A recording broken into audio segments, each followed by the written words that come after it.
Hello everyone. So MBA CET का notification आ गया है। आपको मैंने अपने चैनल पे पहले से नोटिफाई कर दिया कि नोटिफिकेशन जो है, जो रजिस्ट्रेशन है, जो आज से यानी कि 17th ऑफ मार्च से स्टार्ट हो गया है। ठीक है, 7th ऑफ अप्रैल तक ये डेट है। 21 डेज की विंडो दिख रही है, लेकिन हो सकता है कि ये डेट आगे एक्सटेंड हो। एनीवेज, हमको उस एक्सटेंशन का वेट नहीं करना है। तो हर साल मुझे ना बहुत सारे कॉल्स मैसेजेस आते हैं with regards to the MBA CET registration process, क्योंकि काफ़ी लंबा चौड़ा प्रोसेस है। और प्रोसेस लंबा चौड़ा होने के साथ साथ काफ़ी कुछ डॉक्यूमेंट्स की इन्फॉर्मेशन भी यहाँ पे लगती है। अब यहाँ पे स्टूडेंट्स क्या करते हैं कि सीधे रजिस्ट्रेशन करने बैठ जाते हैं और बीच में वो कहीं अटकते हैं, because they don't have the right documents. और फिर क्योंकि इतनी सारी इन्फॉर्मेशन चाहिए होती है, आप एक साथ लेके बैठते नहीं हो, तो आप मल्टीपल सेटिंग्स में करते हो। आई वुड सजेस्ट कि वो नहीं करना चाहिए। आप आज की वीडियो में ये समझ लोगे कि what all information, okay, what all documents are required. आपको सारे डॉक्यूमेंट्स अपलोड नहीं करने, कुछ अपलोड करने हैं, कुछ डॉक्यूमेंट के नंबर्स चेक करके वो नंबर्स को आपको अपडेट करना है। तो ये आज के वीडियो में हम वो पूरी लिस्ट ऑफ डॉक्यूमेंट्स देख लेंगे, और ये लिस्ट लेके बैठना। ओके, जब आप अपने सारे डॉक्यूमेंट्स को तैयार कर लेते हो, उसके बाद जाके जाके हमारा नेक्स्ट वीडियो जो आने वाला है, which is the step by step approach for CET registration, वो भी देखना। उसमें भी आपको क्लियर हो जाएगा कि किस तरीके से मुझे ये सारे डॉक्यूमेंट्स की इन्फॉर्मेशन को पुट करना है। लेकिन आज की वीडियो में सिर्फ इतना ही कि कौन से डॉक्यूमेंट्स आपको चाहिए होंगे at the time of registration. Okay, so before I go ahead, okay, in case you're looking to prepare for CMAT, CET of any of these exams, okay, so we have a new batches coming up, okay, so where all the basic, advanced, test series, GDPI, अगर आप CAT, NMAT, SNAP किसी भी exam के लिए देख रहे हो, तो we have a free demo class जो आप अटेंड कर सकते हो। Okay, you can see the shortcuts of how we are teaching all of that. Also, this is a complete list of the courses, okay, this study material that you are getting access to. So आप ये सारे material जहाँ पे रफली around 5000 questions practice के लिए मिलेंगे, ये सब भी आपको एक्सेस में मिल जाएगा। Now, coming to the point, okay, this is the complete list of documents, total 10 okay documents की वो ना ओवरऑल लिस्ट है। आई मीन डॉक्यूमेंट्स बोलूँ या रिक्वायरमेंट जो है, ये ऐसे बोलूँ, सो आपके पास सबसे पहले एक वैलिड मोबाइल नंबर यूज़ करना, क्योंकि आगे से आपको जो भी ना अपडेट आएगी कि एडमिट कार्ड आ गया है या आपका रिजल्ट आ गया है, ये सब कुछ आपको आपके वैलिड जो मोबाइल नंबर होगा इसके ऊपर ही आएगा। ठीक है, आपको ओटीपी आएगा, वो भी इसी पे आएगा। ओके, आपको ईमेल आईडी भी एक वैलिड रखना, क्योंकि ईमेल आईडी पे भी सारे आपकी अपडेट्स आने वाली है। तो ये दो चीज तो बेसिक चीज हो गई। अब आपको स्कैन्ड फोटो, अपनी रीसेंट फोटो को स्कैन करके, ओके, और स्कैन सिग्नेचर, ये दोनों को, this is the file size. आपकी फाइल साइज 50 केबी के ऊपर नहीं होना चाहिए, सिग्नेचर साइज 50 केबी के ऊपर नहीं होना चाहिए, और ये डायमेंशन होना चाहिए। ठीक है, ये डायमेंशन अगर आप जाके कहीं भी इसको क्रॉप कराओगे, तो वो सॉफ्टवेयर में आपको देता है वो ऑप्शन, वहां पे आप क्रॉप कर लेना।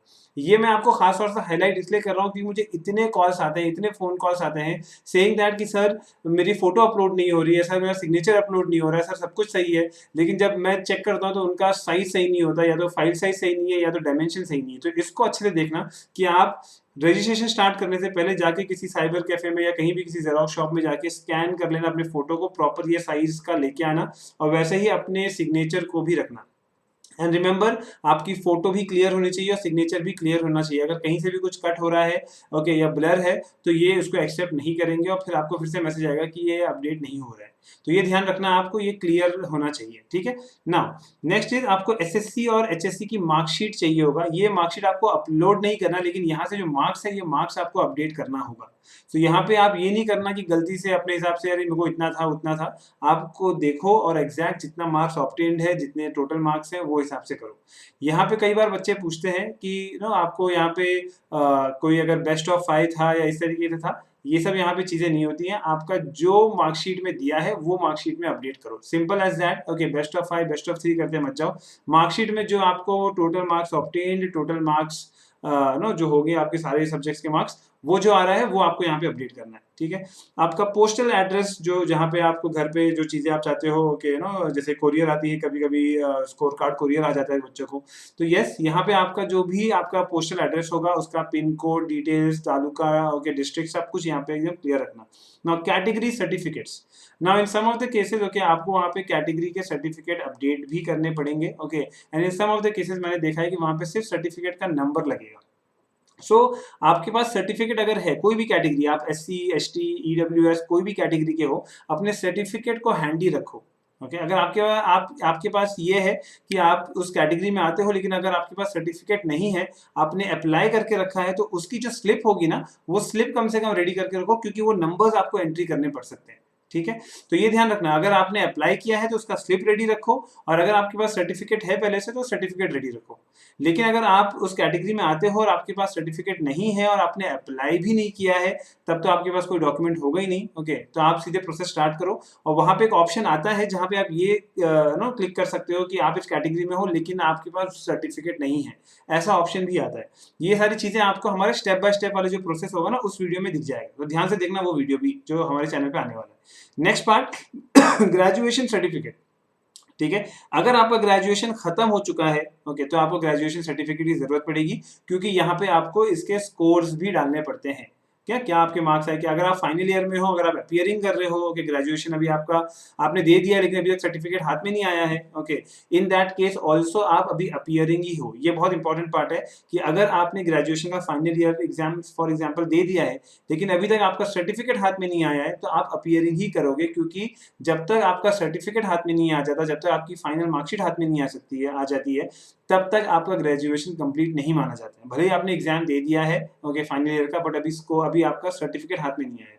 अगर सर्टिफिकेट हाथ में आ गया है, then you will mark graduation as completed. Okay, अगर आपके हाथ में सर्टिफिकेट नहीं आया है, ओके, अगर आप अभी फाइनल ईयर में हो, या अगर जो भी आपका ग्रेजुएशन हो, आपने फाइनल ईयर का एग्जाम दे दिया है, सर्टिफिकेट नहीं आया है, तो अपियरिंग पे सिलेक्ट करना। ठीक है, ध्यान से। Next part, scan copy of your identity proof. Okay, identity proof document मतलब आपका पैन कार्ड, आधार कार्ड, ओके, वोटर आईडी, इस तरीके की जो चीजें होती है उसका भी स्कैन कॉपी लगेगा। तो जब आप स्कैन कॉपी करने जाओगे, फोटो का, सिग्नेचर का और ये आइडेंटिटी प्रूफ, ओके, इन तीनों का आप स्कैन कॉपी रेडी करके रखना। Now, last is your debit card, okay, which is like the payment, okay, your payment last process होता है, okay, debit card, credit card, UPI, net banking, ये तीन option दिया है, तो ये तीन ऑप्शन से आप कर सकते हो। ओके, तो रेडी करके रखना ये भी तीनों ऑप्शन। ओके, इसके लिए मुझे कई बार बच्चे फोन करते हैं, सर मेरे पास ये तीनों ऑप्शन नहीं है, अब मैं क्या करूँ।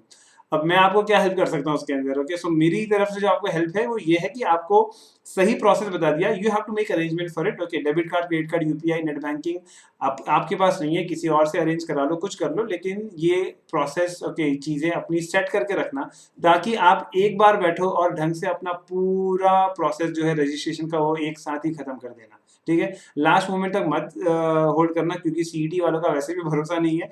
इनके पोर्टल कभी सही चलते हैं, कभी सही नहीं चलते हैं, कभी कई बार ऐसा भी होता है कि आपने सब कुछ सही करे हो लेकिन पोर्टल अटक रहा है, तो अपलोड नहीं हो रहा है और इश्यूज आ रहे हैं।